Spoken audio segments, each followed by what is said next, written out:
बात जो मैंने कहीं पढ़ी या फिर कहीं तो किसी ने मुझे सुनाई, और वो बड़ी खूबसूरत बात थी कि एक शव जल रहा था, तो किसी ने अपने पिता के किसी के पिता के पास किसी के पिता की बॉडी का देह संस्कार हुआ।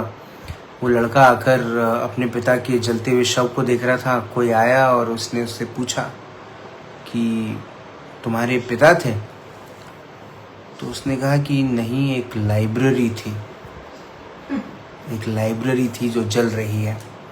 आप लाइब्रेरी एक या दो किताबों को नहीं कहते, जहाँ पर हजारों किताबें रहें, इतनी किताबें रहें जहाँ पे करोड़ों थॉट्स, अरबों थॉट्स रहें, जिससे जीवन को सल्यूशन मिले, जीवन को आनंद मिले, जीवन में उमंग भरे, जीवन में राह मिले।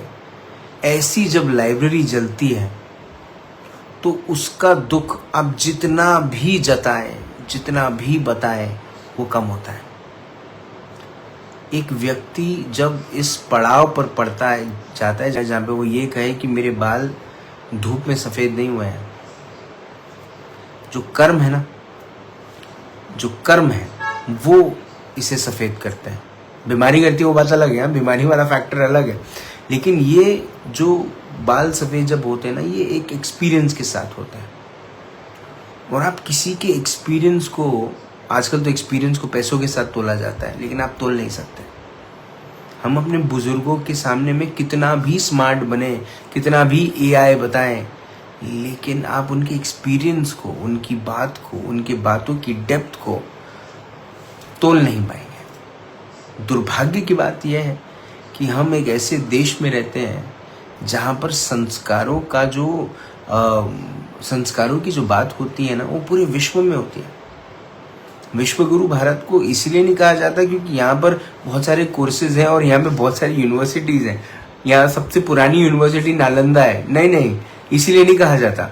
विश्व गुरु इसलिए कहा जाता है क्योंकि पूरी दुनिया कहीं ना कहीं मानती है कि भारत में रहने वाला जो एक भारतीय होगा वो संस्कारों से भरपूर होगा। उसे छोटे की अहमियत और बड़ों का मूल्य पता होगा। असली ज्ञान तो वही है। किताबी ज्ञान तो कोई भी अर्जित कर सकता है, जीवन का असली ज्ञान तो शायद यही है।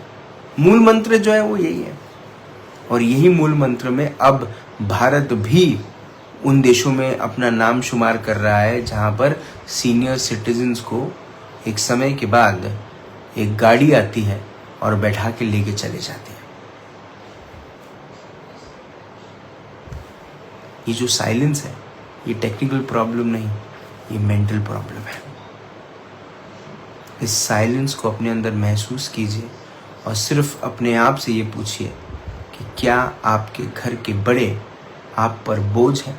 अगर जवाब हाँ है तो अपने आप में सुधार कीजिए, क्योंकि जिस दिन वो लाइब्रेरी जलेगी सबसे बड़ा नुकसान आपका होगा। जिंदा रहें। जय हिंद।